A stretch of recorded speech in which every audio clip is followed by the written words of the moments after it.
Entonces, para dar inicio, agradecer a la audiencia que se encuentra conectada con nosotros en este momento. Ahora daremos inicio a esta quinta sesión de coloquios de braquiterapia sobre un tema sumamente interesante que podría ser de gran utilidad en nuestra práctica como radiooncólogos, y este sería el uso de la braquiterapia en cáncer de pulmón.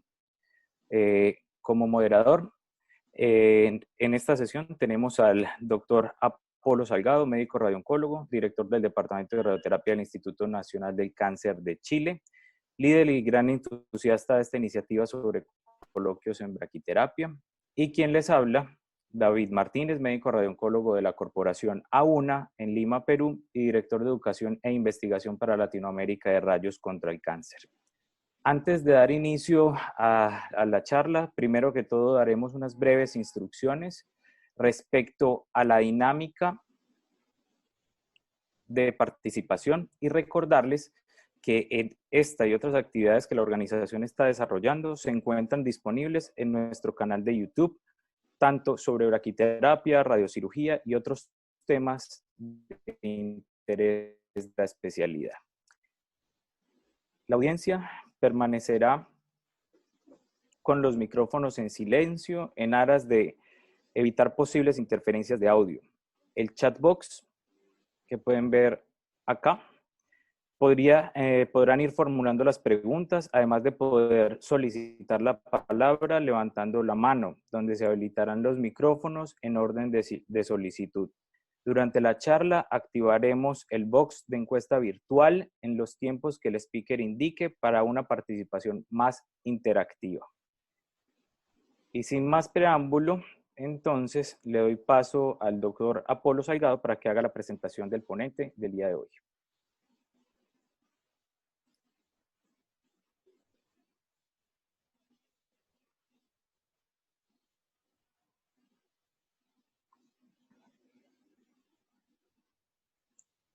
Ahora sí, sí, se escucha. Bueno, bienvenidos a todos al quinto coloquio de braquiterapia. Para mí es un tremendo orgullo y placer presentar al colega que hoy día nos va a dar la charla porque es muy amigo, lo conocí hace muchos años atrás, es una gran persona, me enseñó bastante, no solamente en lo profesional, sino que también en lo extra profesional. No tengo más que agradecer el hecho de que esté hoy día con nosotros desarrollando un tema que es sumamente interesante para los que hacen braquiterapia y también va a ser, yo creo, tremendamente interesante para todos nosotros en tiempos de COVID. Tuve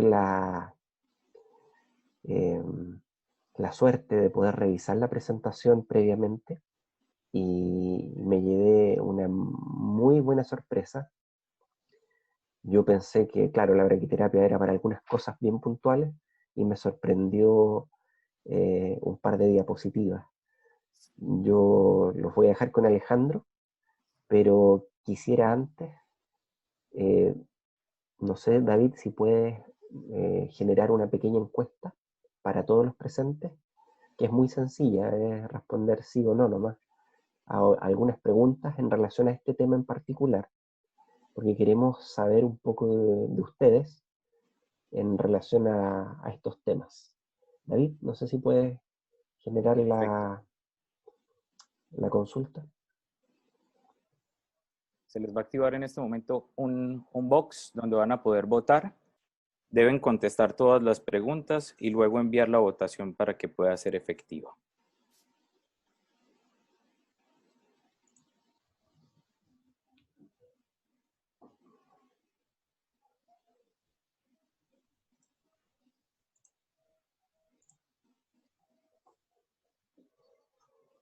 Al final de la votación vamos a compartir los resultados inmediatamente para que ustedes mismos se conozcan en Latinoamérica, los que están conectados, y veamos en relación a este tema quiénes están haciendo estos procedimientos y quiénes están formados también en esta técnica. David, ¿tienes los resultados ya o no? ¿O todavía están votando? 10 segundos más para, ahorita Bueno, tenemos 38 respuestas de 47 que tenemos conectados ahorita. 48. Listo. Vamos a compartir los resultados de la votación. Ya, para comentar inmediatamente, son pocos entonces los centros, da la sensación de que tienen experiencia en braquiterapia de tórax. Ojo con la pregunta, es braquiterapia de tórax, nada más, ¿eh?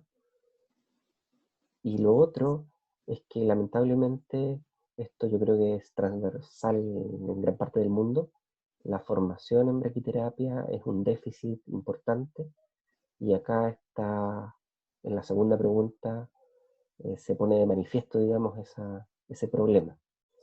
Esperemos que en este coloquio uno salga con la sensación de que ya tiene algo de formación y que falta un paso más allá, ¿no? Seguimos con La la segunda, presentación. falta la segunda encuesta. Sí, pero esa la hacemos con la segunda diapositiva, ¿te parece? Listo, perfecto. Entonces, Alejandro, te dejo. Yo probablemente te interrumpa a ratos, porque estoy seguro Perfecto. de que muchos van a tener preguntas y yo voy a tratar de interpretarlo para que esto sea una conversación y si alguien tiene alguna duda, hay un chat donde se pueden hacer las preguntas, podemos abrir el micrófono o incluso yo hago la pregunta como ustedes quieran, pero a mí me van a surgir 1000 dudas también, entonces esas dudas es mejor inmediatamente resolverlas y que no queden en ningún tintero. Alejandro, Perfecto. te dejo, para mí, como ya te dije, un placer. Muchas gracias.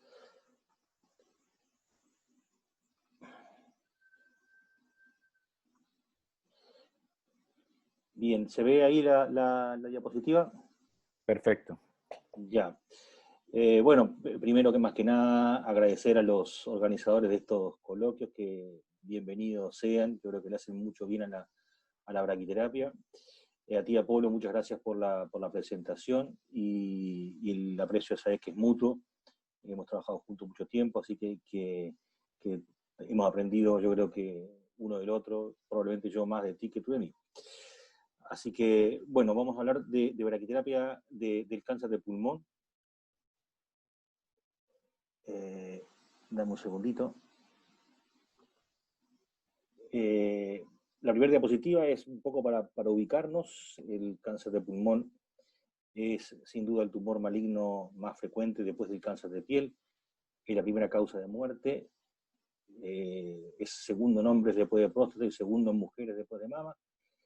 Y se diagnostican fundamentalmente en etapas avanzadas. Eso vamos a ver que es una situación que a nosotros se nos da muy frecuentemente. Tenemos el 95% de nuestros pacientes en etapa 3 y 4 y el cáncer de pulmón se ha transformado en los últimos días, en los últimos años, en la vedette de la oncología, tanto en lo que es el diagnóstico precoz, donde han aparecido estudios de screening que empiezan a demostrar cosas interesantes, como el desarrollo de la radioterapia en las etapas precoces, que es lo que es la radiocirugía, la SBRT, pero también en todo lo que es la terapia sistémica, que también ha desarrollado extremadamente avances importantísimos en estos pacientes. En Chile tenemos un problema, y esta es un par de diapositivas que no puedo dejar de compartirlas con mis colegas de Chile, porque tenemos un problema epidemiológico bien interesante que no lo he visto en otros países del mundo. Este análisis es un análisis que revisamos la incidencia del cáncer de pulmón en 3 zonas de Chile. Si ven las dos, la primera tabla es lo que pasa en Antofagasta, en el norte de Chile. Las dos segundas son en las regiones del sur de Chile. Y vemos que la incidencia del cáncer de pulmón varía de alrededor de 10 por 100.000 en el sur a 42 por 100.000. No he encontrado ningún país en el mundo en que exista una diferencia tan abismal en cuanto a la incidencia de una patología oncológica de una zona a otra, de 4 veces más, 400 veces, 400%, la incidencia de cáncer de pulmón más alta en el norte que en el sur de Chile. Por eso que yo creo que las políticas de salud deben ser adaptadas, si no estamos usando herramientas que no son adecuadas en diferentes regiones. Una Eh, consulta, Alejandro. Dime. ¿Qué particularidad tiene Antofagasta en relación al resto de este país? Porque a lo mejor en Latinoamérica es compartido el mismo problema. Bien, la característica epidemiológica del norte chileno tiene, digamos, yo creo que tiene dos características. Una que es como autóctona de la región, que es el agua con arsénico que se bebió durante la década del 60, 50, 60, que era mucho más elevada de lo que debería ser. Y eso provoca el arseniquismo, una de las consecuencias, aparte del cáncer de piel y cáncer de vía urinaria, produce un aumento del cáncer de pulmón, fundamentalmente carcinoma escamoso. Y eso es lo que vemos en el norte de Chile, ¿verdad? Sobre todo tenemos una alta incidencia de carcinoma escamoso de pulmón. Y segundo, es la región donde el consumo de tabaco más alto que el resto de Chile. Yo creo que esas dos causas, esos dos factores explican esta incidencia distinta a lo que es en el sur de Chile. Entonces el factor minero, que es el arsénico, a lo mejor podría ser compartido en el resto de Latinoamérica. Estoy pensando en Perú Eh, o en otras zonas mineras. sí, sí, ojo que el arsénico no está vinculado a la actividad minera, sino que el arsénico es arsénico natural que está en el agua surgente de la región. O sea que es el arsénico lo sufrieron desde las épocas precolombinas hasta ahora, ¿ya? Porque uno puede pensar de que es, digamos, por causa de la industria minera, pero no es tan así. Bueno, voy a seguir. Como les Bien. contaba al principio, nosotros tenemos que la gran mayoría de nuestros pacientes nos llegan en etapas avanzadas, etapas 3 y 4, y muy pocos pacientes nos llegan en etapas que son, digamos, eh, digamos curables, tratables con criterio curativo. Si nosotros comparamos lo que nos pasa en la zona norte, en la macrozona norte, que es la región que nos corresponde a nosotros, vemos claramente que la diferencia con un país desarrollado es muy, muy importante. Nosotros tenemos 76% de los pacientes, o sea que las 3/4 partes de los pacientes son tratados exclusivamente con cuidados paliativos.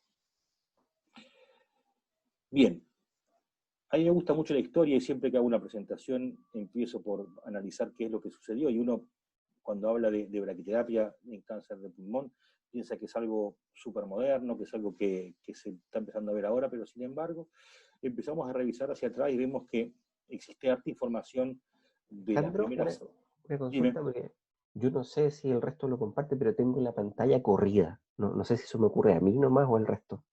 No sé, ¿la Ah, ven bien la pantalla? yo la veo así Sí, como hacia la izquierda. se ve bien Ahora, ahorita. ahora la veo bien. Oye, ¿te parece si antes de seguir, porque esto ya se pone ya en tierra derecha, más interesante, Ya, podemos hacer un set de preguntas? Porque tal como señalabas tú, uno dice, claro, esta es una técnica hipermoderna, esto es lo último que se está haciendo, y la verdad es que tú me estás mostrando ya una fotografía antigua, entonces sospecho de que esto tiene como 100 años ya. Tengo casi, unas casi. preguntas preparadas que podrían ser de mucho interés de acuerdo a las respuestas que vayan generándose. No sé si David podrías enviar el set de preguntas que tenemos preparadas. Entonces la idea es igual que la anterior, una pequeña encuesta y ustedes responden sí o no y la envían. Y vemos los Ya está resultados. habilitado. Gracias.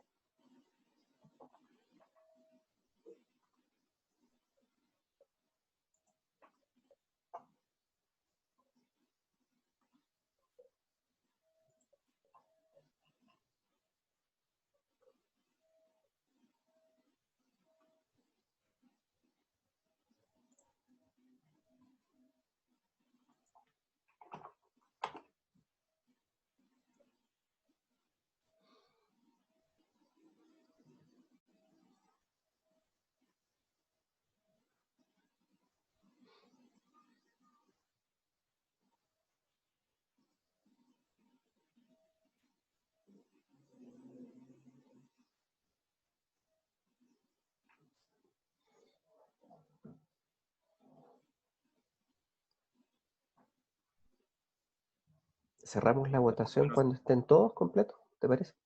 ¿O antes? No sé. Damos unos 20 segundos más para ¿Ya? terminar, Ok. que pase al menos el 50% de los que estamos conectados ahorita.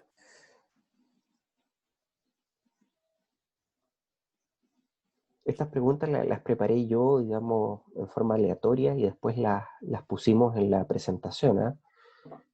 Son más o menos atingentes a lo que se está hablando, pero es para que podamos ver la realidad de los que estamos conectados en Latinoamérica y poder generar una discusión en relación a esto.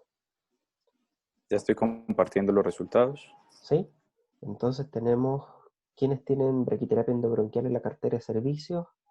Tenemos 15 colegas que informan que sí tienen dentro de la cartera.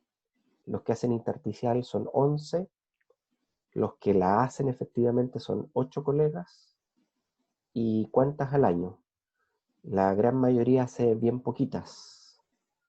Una al año con suerte. Yo no sé si con una al año uno alcanza la expertise suficiente como para hacer esto. ¿Qué opinas tú, Alejandro?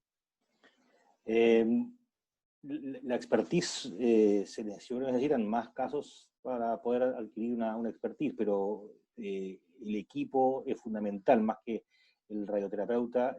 Vamos a ver a lo largo de la presentación, el broncopulmonar o el endoscopista es un poco el que se la lleva en esto. Yo creo que es importantísimo. O Y sea, el tú dices trabajo que en nosotros equipo. ponemos la pura firma nomás. No tanto, pero vamos a ver el detalle de que dependemos bastante de la habilidad del broncopulmonar del endoscopista. Dependemos casi, son nuestros ojos, ¿verdad? Nosotros después hacemos harta cosa, pero la colocación del catéter en el bronquio y la ubicación es importante por parte del broncopulmonar. Yeah.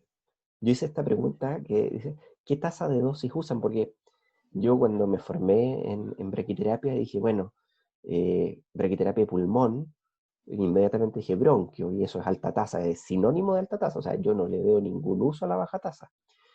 Después con los años, claro, uno se va dando cuenta que en realidad todo tiene su indicación y que la baja tasa existe, y cuando vi tu presentación quedé, como decía Condorito, plop, porque efectivamente así partió la braquiterapia de esta zona anatómica.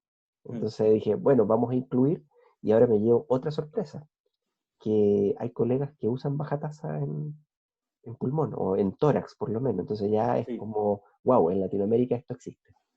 sí, Yo, sí. yo estoy feliz, digamos, con la respuesta. No sé si Alejandro puedes comentarla si quieres algo más o seguimos con la presentación. Bueno, yo tuve la suerte de hacer algunas braquiterapias de baja tasa cuando vivía en Uruguay, digamos, donde yo me formé. Hicimos algunas braquiterapias de pulmón con mi profesor, el profesor Luongo en ese momento, que era bien proactivo en ese aspecto, y hicimos dos o tres casos de braquiterapia con baja tasa endobronquiales, que era lo que había en esa época. Bien, pero bueno, vamos a pasar a la historia, ¿verdad? Y vemos de que ya en el año 1922, hace casi 98 años, Sidney Jankewer, que era un cirujano del Mount Sinai de Nueva York, describió el primer caso de dos pacientes a las cuales se les implantó semillas de radón en la tráquea. Unos años después, también Kernan y Krakowner describieron un caso de braquiterapia endobronquial en una mujer de 35 años, también con semillas de radón. Y más adelante, en el año 33, describieron ya 8 casos, ya un grupo más importante. Y lo importante es que estos pacientes que tenían un cáncer, más que nada de la tráquea, sobrevivieron. 5 pacientes estaban vivos a los 2 años después de la braquiterapia, lo que es bastante importante. Más adelante, Paul y colaboradores publicaron 42 casos entre el año 36 y el año 60, son la gente del Memorial, y Mendiondo fue el primero que empezó a colocar braquiterapia con el fibrobroncoscopio que utilizamos actualmente.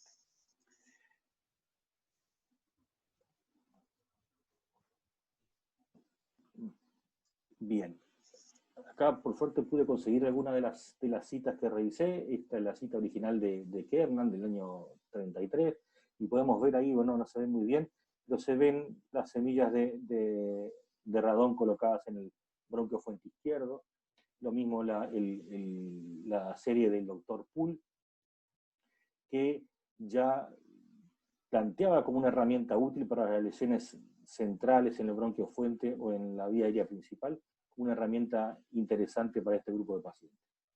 Y vemos acá la publicación de Mendiondo, que es del año 89, que describió varios casos. Un primer caso en el cual vemos que usaba un broncoscopio flexible y colocaba semillas de cesio. Ahí vemos todos los que trabajamos con baja tasa, con las fuentes de cesio, sabemos que son una fuente bastante grande. Sin embargo, las colocó a través de un dispositivo especial que vemos ahí, para irradiar la tráquea, y también describió casos de semillas de oro a través de un broncoscopio rígido, ¿verdad? Bien, eso para ubicarnos un poquito de que no estamos haciendo nada innovador, sino que es algo que viene desde hace muchos años, y hay mucha gente que se le ha ocurrido esto hace casi 100 años. Bien, la braquiterapia... ¿Te puedo parar un momento? Por supuesto. Lo que pasa, voy a hacer un comentario de alguien que bueno, como radioterapeuta un poco más joven. Disculpa. Sí. No, es que uno siempre piensa que la braquiterapia siempre nace con uno nomás, y que antes todo lo anterior está equivocado, está malo, no tenía ni idea de lo que hacían. Y claro, ahora uno se da cuenta que ha corrido una cantidad de agua bajo el puente, y que la braquiterapia tiene casi 90 años de uso, y que partió efectivamente con baja tasa, algo que hoy día uno dice que esto es una locura, pero probablemente tiene indicaciones muy interesantes. Entonces yo preparé otra pregunta, que a mí me dejó también marcando ocupado, como decimos acá, en relación a tu presentación, y tengo otra pregunta que hacerle al público. Entonces me gustaría que David, por favor, no sé si puedes mandar la pregunta, para que contesten sí o no nomás, porque realmente para mí fue sorprendente esto. Listo. Gracias.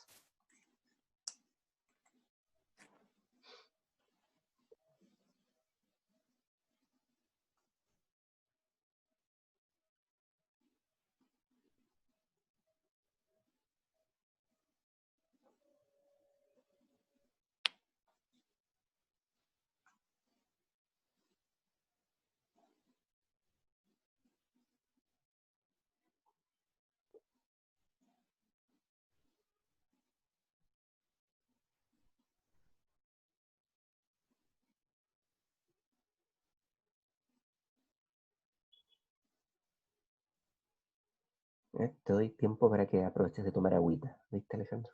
Sí, estoy en eso. Un mate, perdón. 10 segundos más para que terminemos.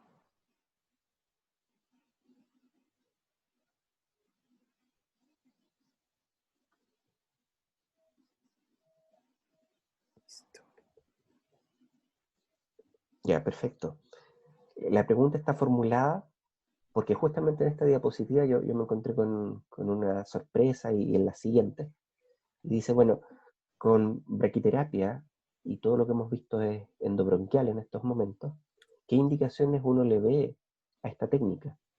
Es sorprendente que, bueno, muchos ya entienden que podría ser potencialmente curativa, que es paliativa y que es todas las anteriores.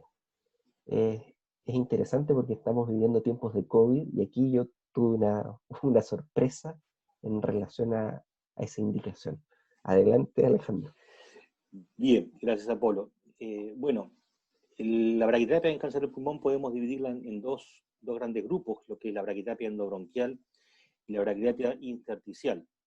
Yo me voy a referir exclusivamente en lo que es braquiterapia endobronquial, que es lo que hemos trabajado más tiempo. No tengo experiencia en realidad en braquiterapia intersticial. Y dentro de la braquiterapia endobronquial vamos a analizar que hay tres indicaciones. La indicación más conocida, que es lo que es braquiterapia paliativa, pero también vamos a ver, y después voy a contarles un caso al final de la presentación, curativa en algunas lesiones incipientes y centrales, y también lo que es la braquiterapia en patología benigna, que vamos a ver que yo creo que puede ser que juegue un rol importante en los próximos años o meses. Bien, ¿cuáles son las indicaciones de braquiterapia paliativa? Fundamentalmente lesiones primarias o metastásicas que comprometen la luz de los bronquios fuentes, bronquios principales, la tráquea y bronquios lobares, que no son candidatos de cirugía. Pacientes que tienen síntomas vinculados a este compromiso, fundamentalmente disnea, tos, hemoptisis y neumonitis obstructiva a repetición. En los pacientes asintomáticos, también en algunas lesiones con recurrencias endobronquiales evidentes, pacientes que fueron tratados con cirugía y radioterapia, como una reirradiación, y como complemento de otras técnicas destructivas como el láser, la crioterapia o la colocación de prótesis, también es una herramienta útil para prolongar el efecto de dichos tratamientos. La braquiterapia curativa está indicada fundamentalmente en aquellos pacientes que son resecados con un borde positivo en el muñón bronquial, tumores pequeños ubicados que no son quirúrgicos o que están ubicados en los bronquios principales o muy cerca de la carina, o T1 limitados a la pared bronquial en pacientes que no son quirúrgicos, y en algunos pacientes tratados con radioterapia externa en quienes se plantea una sobreimpresión porque probablemente queda una lesión todavía después de terminada la radioterapia externa. ¿Cuáles son las contraindicaciones? Bueno, una de las contraindicaciones que aparece ahí en las publicaciones es cuando no es factible colocar el catéter porque está ocluido totalmente el bronquio. Eso, si bien está en los libros, yo creo que es una indicación relativa porque hemos tenido algunas experiencias en algunos casos en los cuales acá vemos una imagen de un escáner una endoscopía de escáner, y se ve que el bronquio estaba obstruido por completo, y sin embargo el endoscopista introduce el catéter a través del tumor y se puede lograr atravesar la lesión, pasar a la parte distal del bronquio y poder hacer una braquiterapia igual, digamos, como medio a ciegas, digamos, aunque a pesar de que el bronquio fuente esté obstruido. Cuando tenemos una obstrucción severa de la tráquea mayor del 60-70% que no permite el pasaje del broncoscopio, eso también es relativo. Sí es una contraindicación cuando es una compresión extrínseca, cuando son tumores demasiado periféricos donde no podemos llegar con el broncoscopio, pacientes con una esperanza de vida baja, ¿verdad? Cuando el performance es bajo también, o cuando hay pacientes que tienen alteraciones muy graves de la coagulación. Nosotros generalmente utilizamos una escala, que es una escala que recomienda la American Brachytherapy Society, que es la de Spencer y Spartin, que describe los diferentes grados de disnea, los diferentes grados de tos, de hemoptisis y de obstrucción, que son las tres síntomas que se presentan en este grupo de pacientes que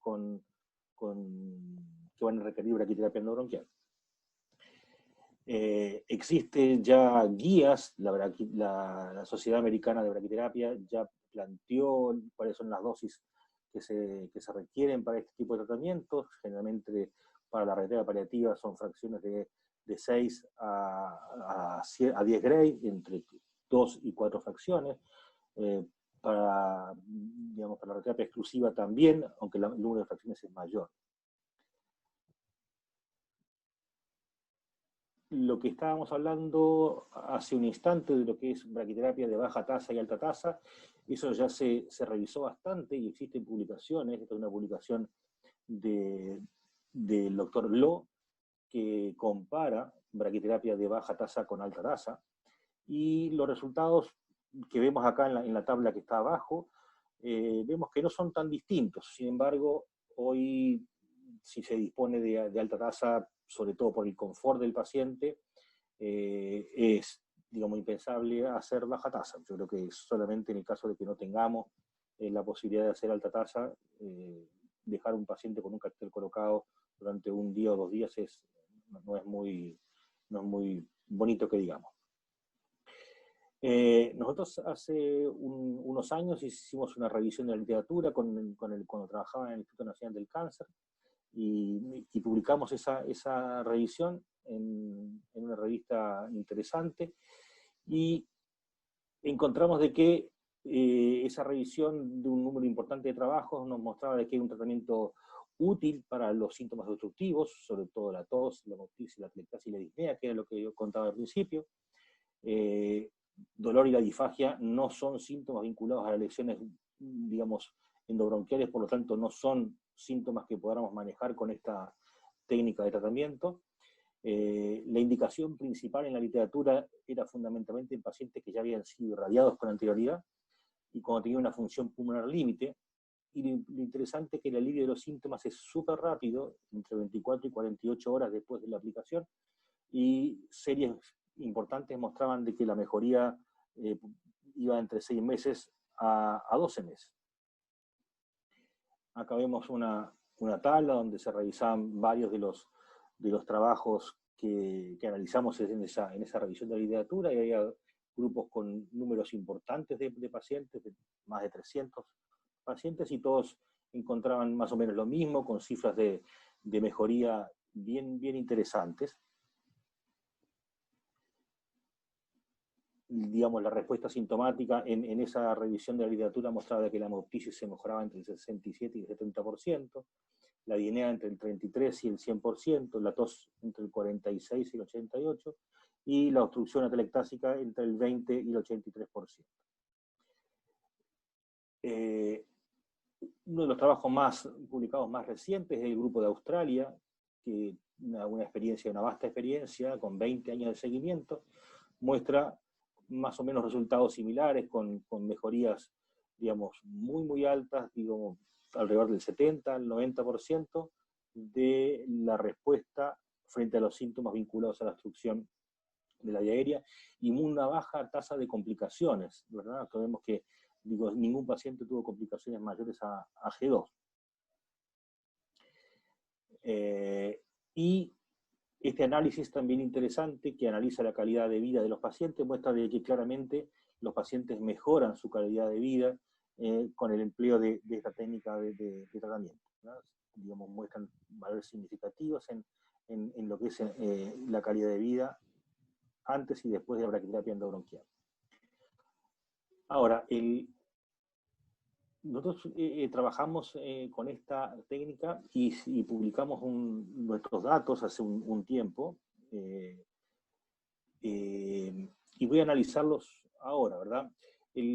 Los criterios de inclusión de nuestro trabajo eran pacientes, casi la totalidad de los pacientes eran paliativos, pacientes que nosotros tenían que tolerar el decúbito, tumores con compromiso interluminal, una expectativa vital mayor a 3 meses, sí una obstrucción crítica de la vía de la tráquea, fueron evaluados antes y después del procedimiento con la escala que recomienda la ABS, se utilizó un broncoscopio que en ese momento estaba en el Instituto Nacional del Tórax, y fundamentalmente el procedimiento se hacía con anestesia local, con lidocaína y sedación con midazolam. Y es fundamental el mantención con codeína para evitar la tos y la molestia que produce el catéter colocado en el bronquio. Bien, todos nuestros pacientes salían con indicación del comité de tórax. Los pacientes son citados a la unidad de endoscopía en ayunas, con máscara de oxígeno de alto flujo, anestesia local con lidocaína nasal, se introduce por vía nasal y se llega a las cuerdas vocales, que también se deben anestesiar con lidocaína. Llegamos a la carina y también se anestesia para evitar la tos. Ahí es fundamental hacer un análisis exhaustivo y semiológico de la extensión de la lesión en el árbol bronquial. Se deben tomar medidas junto con el broncopulmonar de dónde está ubicada la lesión, cuántos centímetros desde la carina hacia abajo comienza y cuántos centímetros hacia arriba está. Es lo que nosotros llamamos como el mapeo de la lesión. Es fundamental tener un esquema donde escribimos y dibujamos el tamaño y la ubicación de la lesión. Es fundamental, por eso que el radioterapeuta esté en el momento, en el pabellón, en el momento que se está haciendo el procedimiento porque debemos verlo exactamente la lesión para poder después decidir cuál va a ser la zona que vamos a irradiar. Es importante después colocar en los catéteres que se meten a través del canal de trabajo del broncoscopio. Lo ideal es que el catéter se sobrepase la lesión varios centímetros bajo visión directa, y como les decía, es fundamental de que esté el radioterapeuta viendo el video broncoscopio para saber exactamente dónde dejar los catéteres. Ahora, bueno, acá vemos que dejamos generalmente el catéter 3 o 4 centímetros más allá del extremo de la lesión. Tenemos que evitar pasarnos demasiado, ¿verdad? Porque si llegamos a meternos muy profundamente, vamos a estar en contacto con la pleura y eso produce tos de difícil control y el riesgo de neumotórax. Usamos una guía metálica que impide el arrollado del catéter, que a veces puede pasar. Y aparte podemos verlo en la radiografía de tórax que tenemos que hacer en el pabellón de procedimiento. Cuando la lesión está cerca de la carina, nosotros generalmente recomendamos colocar 2 catéteres, uno en cada bronquio principal. Y cuando se retira el broncoscopio, hay que ir viendo directamente el catéter, cómo va quedando, en la medida que se va sacando el broncoscopio y se va dejando el catéter colocado. El catéter se fija nuevamente, después en la nariz se toman medidas de marcar con un plumón el borde nasal y la cantidad de centímetros que queda fuera para saber que no se movió. Hay que dejar una marca en el borde nasal, como les decía, y la radiografía de verificación para saber que está bien ubicado. De ahí, el paciente es trasladado al escáner de simulación, donde tomamos las imágenes que vamos a utilizar después para la planificación. Y acá vemos algunas imágenes de lo que es la planificación. Esta paciente, una paciente que tenía una lesión de bronquiofuente derecho, con una atelectasia del lobar superior, y vemos la curva de isodosis cubriendo la zona que queremos irradiar. Después se realiza la aplicación en el búnker de braquiterapia. Y en nuestra serie, que es una serie no tan grande, alrededor de 27, 28 pacientes, teníamos pacientes que tenían diferentes etiologías. Por supuesto, la mayoría eran pacientes con cáncer de pulmón, pero había un paciente con una amiloidosis obstructiva, un paciente con una metástasis de un cáncer de esófago, cáncer renal y un carcinoide bronquial. La ubicación, vemos acá en el esquema que 4 pacientes con lesión de la tráquea, 18 pacientes tenían lesiones en el bronquiofuente derecho, 11 en el izquierdo y 14 en la carina, y había algunos que tenían más de una lesión, por eso esta suma más que el número total de pacientes. Ahora, ¿cuál fue el resultado de nosotros? Bien interesante. Acá vemos en esta tabla, antes de la braquiterapia endobronquial y después de la braquiterapia endobronquial, los pacientes con disnea teníamos alrededor del 70% estaban con disnea, y en el post-tratamiento el porcentaje de disminución en forma bien importante. Lo mismo sucedió con la hemoptisis. Vemos de que también teníamos alrededor del 70% de los pacientes tenían hemoptisis G3 o G2 antes del tratamiento, y ningún paciente continuó sangrando después del tratamiento. Y lo mismo con la obstrucción. O sea que y con la tos. O sea que los resultados que tuvimos en la serie nuestra son bien similares a los que se publicaron en la literatura y que tienen la mayoría de los centros en el resto del mundo. Bien, ahora, ¿qué pasa con la braquiterapia curativa? Existen también muchos autores que han publicado trabajos al respecto. En este sentido, hay un trabajo interesante que es del doctor Marsiglia, que publicó cuando trabajaba en el Gustave Roussy, que analizó 32 pacientes, un número uno de los series más grandes, y obtuvo pacientes con respuesta completa en el 94% de los pacientes. Solamente el 6% tuvieron una progresión y un 5% una recurrencia, un fallo local a los 2 años.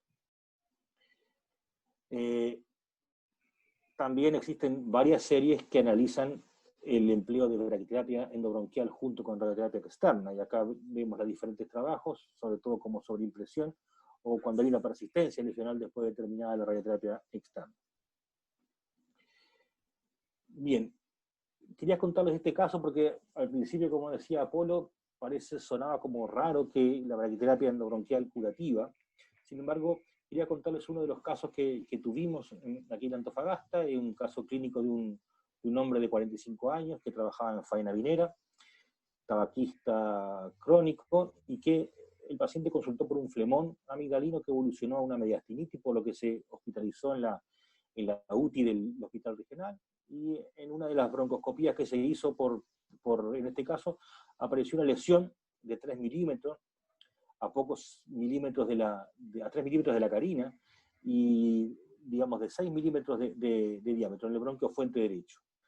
La biopsia que hizo el cirujano de tórax que hizo la broncoscopía mostró un carcinoma escamoso invasor.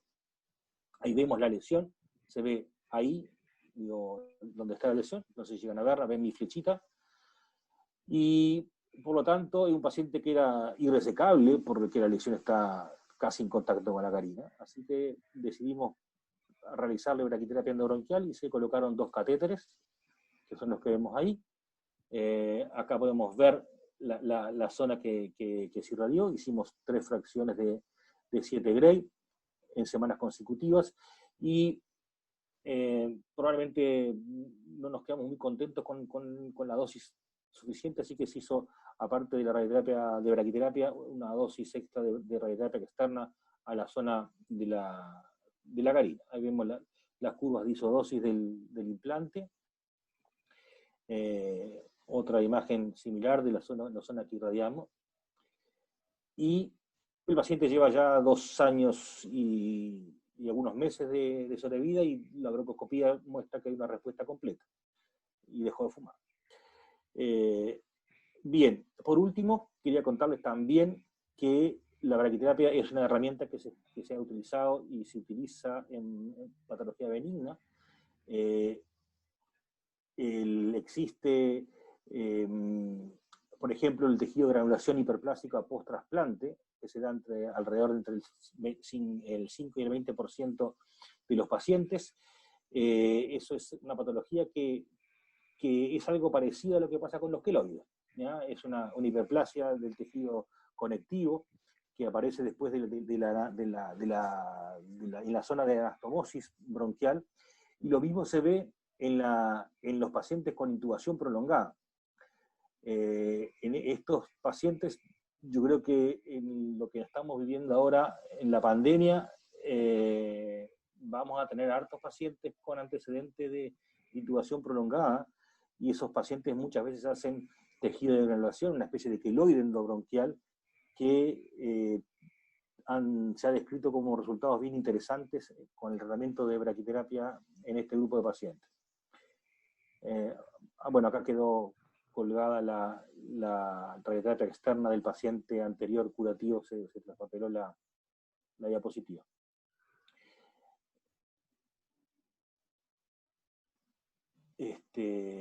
Acá vemos más casos de braquiterapia endobronquial en pacientes que tuvieron estenosis tranquial post intubación prolongada,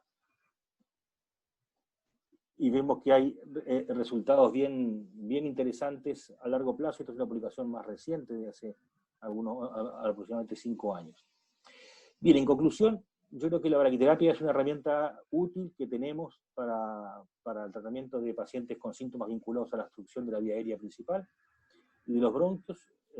La respuesta es rápida, como les contaba, 24 o 48 horas después del procedimiento los pacientes están con mejoría de los síntomas, y es mantenida, con series que hablan de más de 1 año de respuesta importante. Es útil en algunos casos seleccionados curativos de tumores centrales y resecables, y es una opción interesante en algunas patologías benignas, como les contaba anteriormente. Bien, somos eternos aprendices, estamos siempre aprendiendo, Apolo. Así veo. Yo quedé sorprendido con que la braquiterapia eventualmente podría tener alguna indicación post-COVID. Es una cosa que realmente me sorprendió. Sí, está descrito desde ya hace más de 10 años en esta patología. Yo creo que con el número tan importante de pacientes que tenemos hoy en día intubados y en ventilación mecánica, el número de pacientes que vamos a tener con esta patología va a ser importante. Yo creo que puede ser una herramienta tal vez útil para estos pacientes. Cuando yo vi tu presentación, me acordé al tiro de la braquiterapia endovascular con partículas beta. Sí, el beta-cat que existía Sí. en un tiempo. No sé si a lo mejor en estas patologías benignas uno podría intentar, más que la alta tasa, utilizar algún radioisótopo en particular. O sea, estoy pensando en los stents que están bañados en algunos agentes como la rapamicina, pero además se les aplica el beta-cap.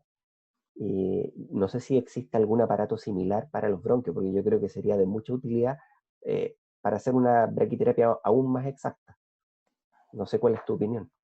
De verdad que no tengo una opinión. Nosotros tratamos solamente un caso que te contaba de una amiloidosis que tenía un paciente que estaba allá en el instituto, que también era amiloidosis recidivante y que no mejoraba, y que decidimos en el comité hacer braquiterapia y tuvo una respuesta interesante, pero no tengo ninguna experiencia en patología benigna. Lo que sí creo es que vamos a tener un aluvión de pacientes con esta patología, y probablemente sea una herramienta que podamos utilizar más frecuentemente.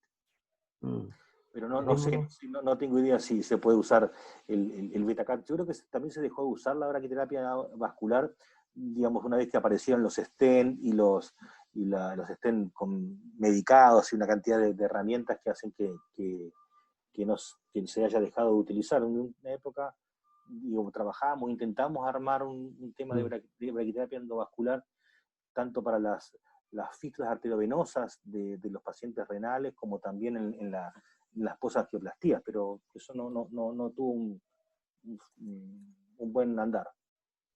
Yo creo que es un tema más que nada que es muy desconocido, porque está con los cardiocirujanos y todos los vasculares, que se meten más ellos en el tema que nosotros como radioterapeutas.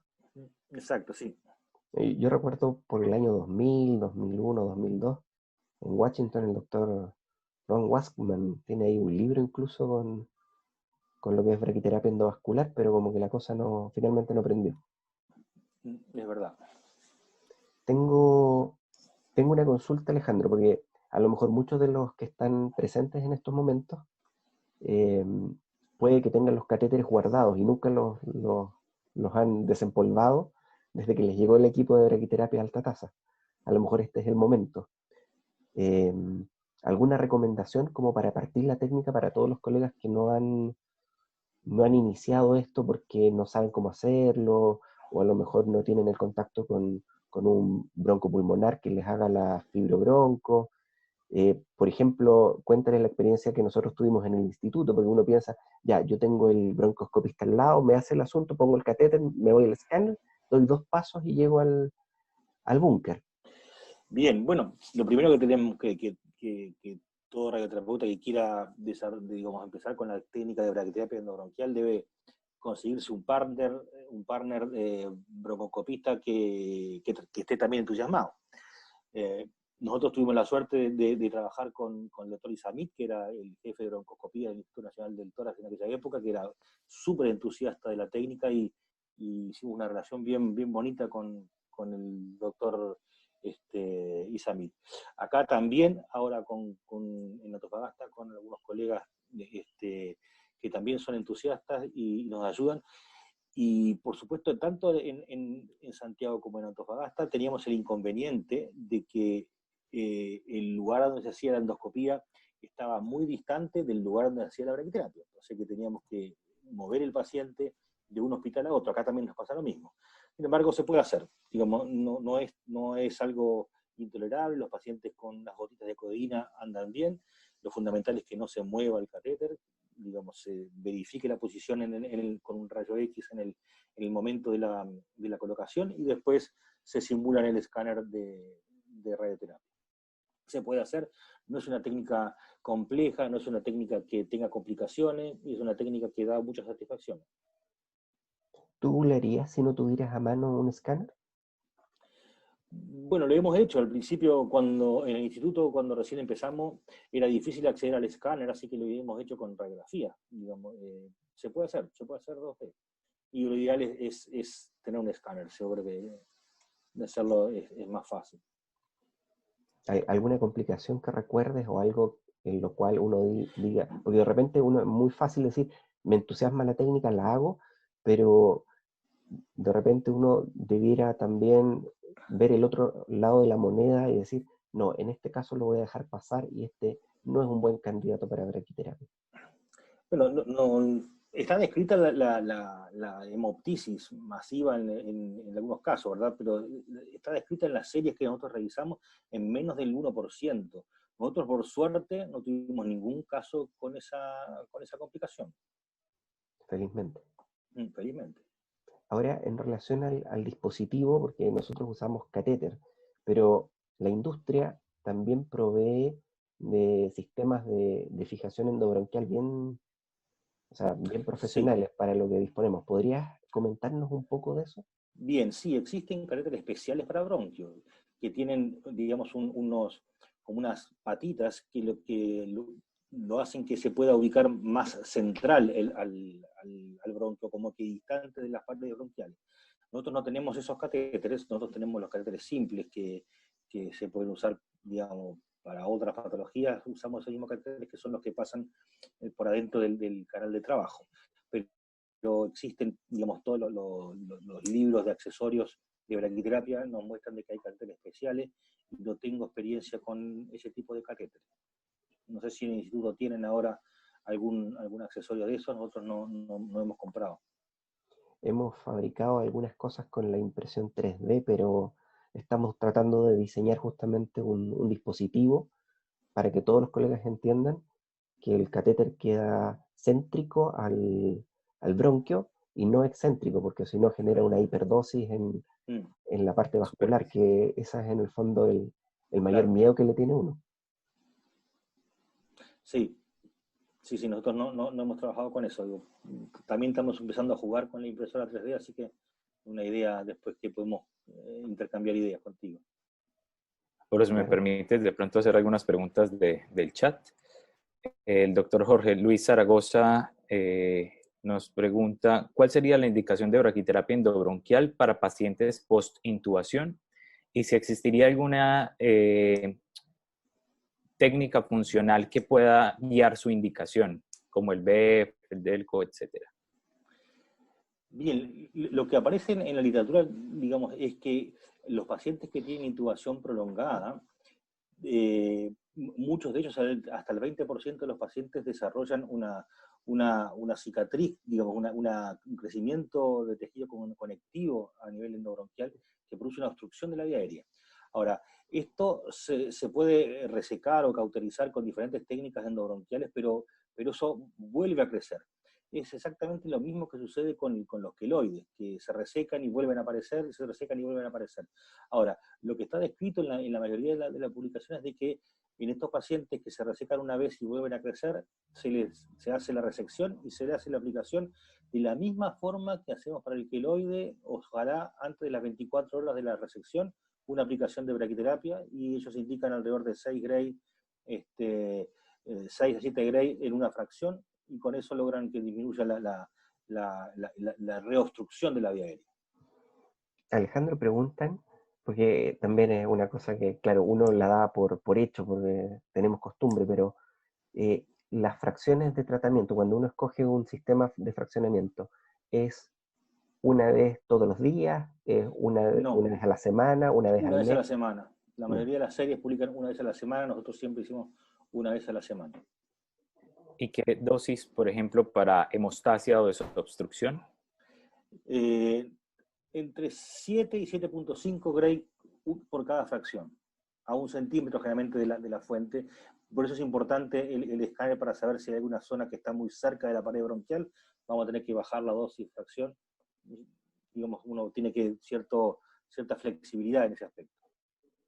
Un comentario, doctor, respecto a las ventajas de la braquiterapia endobronquial respecto a la radioterapia externa. Nos pregunta el doctor Emilio Rodríguez. Ya, yo creo que no es una, digamos, ventaja o desventaja. Yo creo que la mayoría de los pacientes que se tratan con braquiterapia son pacientes que ya recibieron muchas veces radioterapia externa, o que tienen una función pulmonar límite y no podemos irradiarlo con dosis suficientes a través de radioterapia externa. eh, y en ese grupo de pacientes no es posible usar radioterapia externa, por lo tanto es una alternativa para casos más complejos para la externa.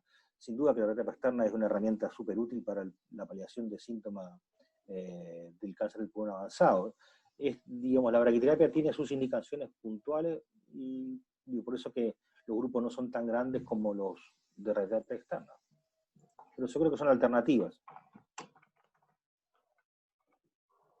Apolo, no sé si tengas algún otro comentario. No, yo creo que la presentación estuvo bien redonda, bien completa, abarcó todos los temas el colega, así que yo estoy feliz.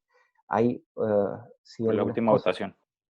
Sí, bueno, hay una pregunta final, pero no sé si tendrás algún comentario para el uso de semillas actualmente en Latinoamérica y algún tipo de semilla en particular para braquiterapia en pulmón.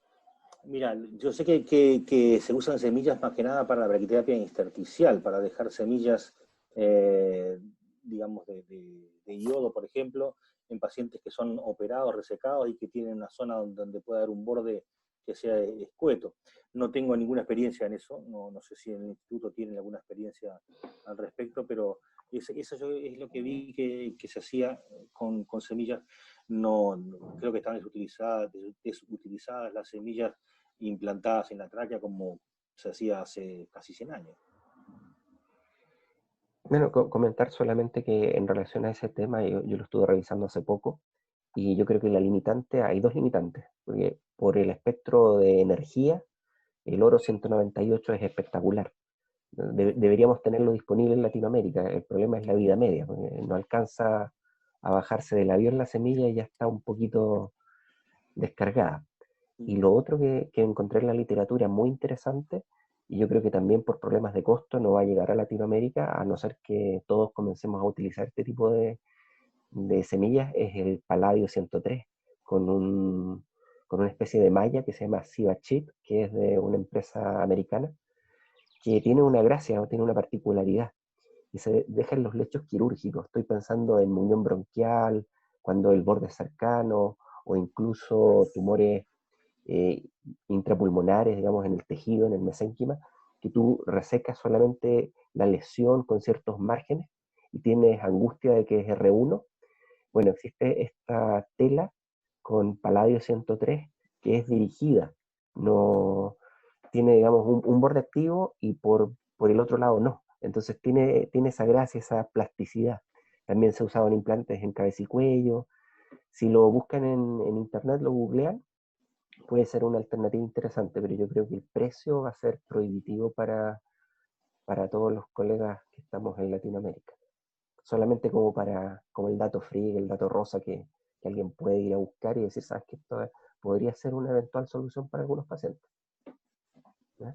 No sé si David quieres compartir la última pregunta, porque sería interesante que la audiencia supiera dónde está parado también. Perfecto. Antes de lanzar la última votación, quisiera hacer una última pregunta de un colega, el doctor Ronald Choque de Bolivia. Comenta un caso de un paciente de 68 años con diagnóstico reciente de carcinoma epidermoide invasor de tráquea a 5 milímetros, subglótico, anillos estenosantes, se desestima la cirugía, consultó por opciones más recomendadas, consulta por las opciones más recomendadas en este caso. 68 años, carcinoma epidermoide invasor de tráquea 5 milímetros subglótico. Bien, subglótico, ya ahí es más distinto, no es de pulmón, ahí estamos hablando de laringe, ¿verdad? Y no tengo tampoco experiencia de braquiterapia en lesión de laringe, a pesar de que cuando revisé la historia de esta situación encontré algunos libros de braquiterapia, de que hacían braquiterapia en laringe hace muchos años, pero ahora creo que se dejó. No sé, no tengo experiencia con braquiterapia en este caso. Yo creo que la braquiterapia externa es la indicación para este grupo de pacientes de una lesión de laringe subglótica. Perfecto, doctor, muchas gracias. Voy a lanzar la última votación.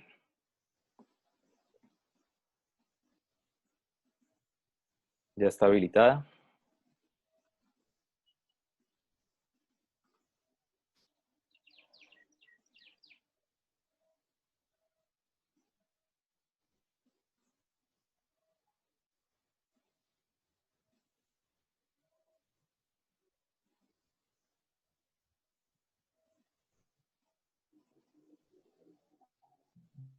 ¿20 segundos más?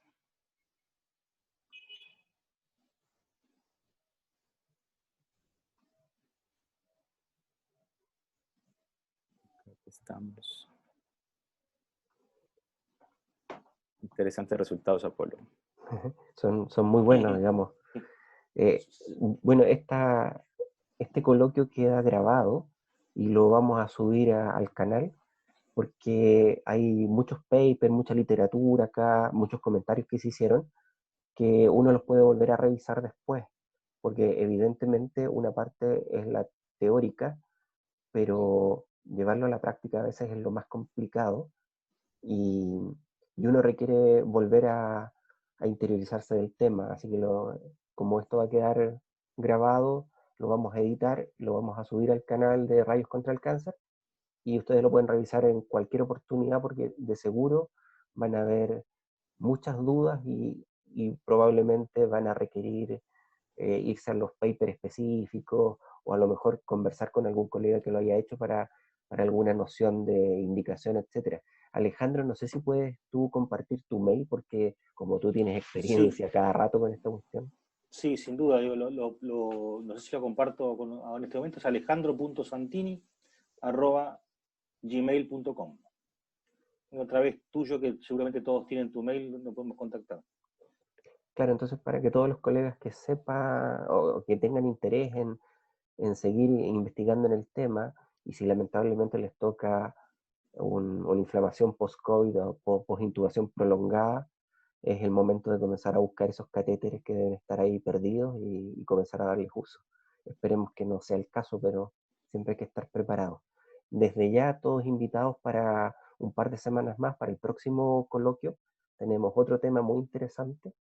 Estoy seguro que les va a gustar. Digamos, transversal en toda Latinoamérica, así que no hay mucho que esconder. Vamos a tener otro invitado, otro colega que va a dar esa charla. Vamos a dejarlo en suspenso, vamos a tirar la propaganda por el WhatsApp. Y desde ya cuídense bastante porque todavía no salimos de esta pandemia. No sé si David tienes algo más que agregar o Alejandro. No, muchas gracias a ti por la invitación y a David, y bueno, y a las órdenes con todos. Y saludo a varios de los que vi que había por ahí, varios conocidos, varios amigos que hace tiempo que no veo, vi que estaban por ahí en el auditorio. Agradecerle al doctor Santini y al doctor Apolo por esta interesantísima charla, pues que nos estimula cada día a ir profundizando más en este fascinante mundo de la braquiterapia. Y agradecerle a toda la audiencia por el valioso tiempo dedicado a esta discusión y por acompañarnos en esta ocasión. Los invitamos para el próximo coloquio en 15 días, como dijo el doctor Salgado. El tema lo publicaremos pronto. También invitarlos al canal de YouTube de Rayos contra Cáncer, donde podrán encontrar nuevamente todas las charlas que se van desarrollando de la organización. Muchas gracias por su tiempo y hasta la próxima. Chao a todos, un abrazo, cuídense.